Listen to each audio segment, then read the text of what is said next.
Kula nuwun lur sugeng rawuh ing channel Kampung Desa sing kangen suasana kampung.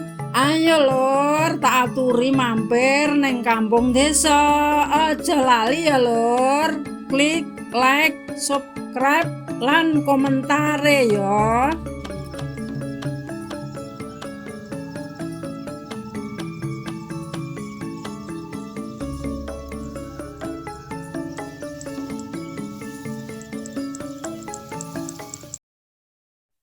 Lur, aku saiki lagi nang nggone dulurku. Lah iki lho lur, penake nek nang desa iki suasanane ya pancen asri. Tur aku iki kebetulan arep ndelok dulurku lagi nyapo saiki.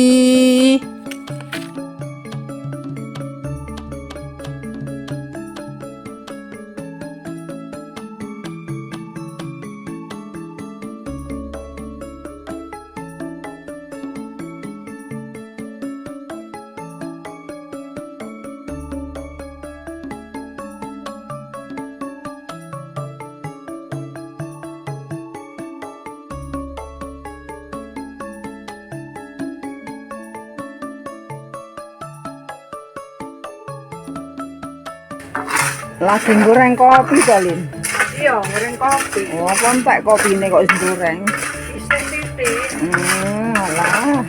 Ngulangne terusne ya enggak. Iya. Terusno ya nek ra ngopi ya kudu ngopi ae kok. Ora iya. Sorane pas kadung nduwake kuwi ya. Iya. Iya.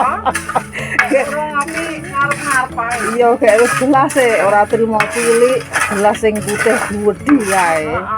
Nek cilik kurang marem. Iya, nek wis ngopi muarem. Wis meh mateng kuwi. Wes. Sik ndang tasen gosong kok. Iya. Wis pintas. Gosong kok. Dadi runtas. Wis.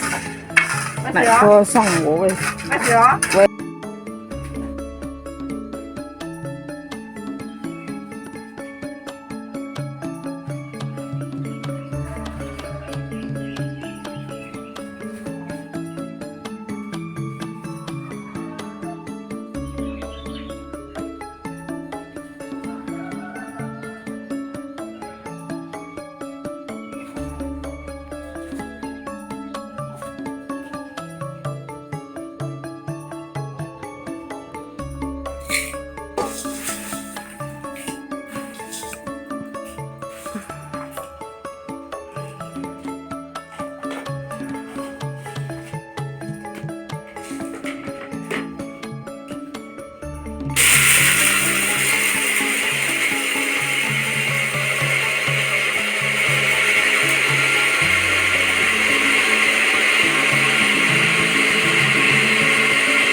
Wis mari goreng kopi. Iki jenenge nek jaman biyen ya kopi tradisional. Nek goreng nganggo kreweng, lah biasane dideplok nganggo lumpang kayu karo alu. Nek jaman saiki merga wis canggih modern ya nganggo blender lur ben praktis.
Ojo lali gek entah ngopi ya, Lur.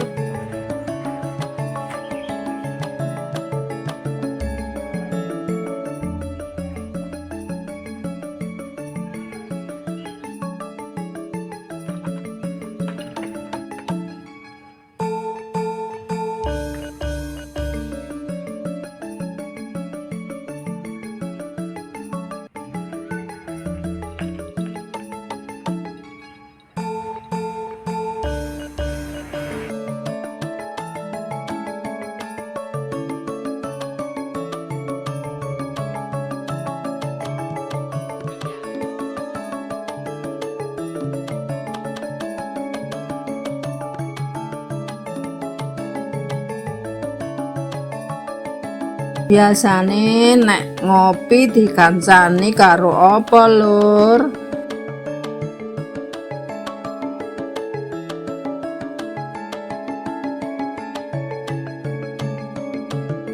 Telo godhog ya iso, gedang godhog ya enak, karo jatah bakar ya jos tenan.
Cocok tenan karo apa gedang godhog, telo godhog, jatah bakar cocok tenan.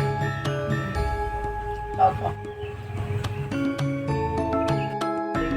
Lain tampilannya udah segeran soalnya tutup-tutup dan hilang dan terus parinya dia udah anak kena hutan kan langsung gampang lemu seger kayak bayi hutan di seger kayak kita kan wis biasa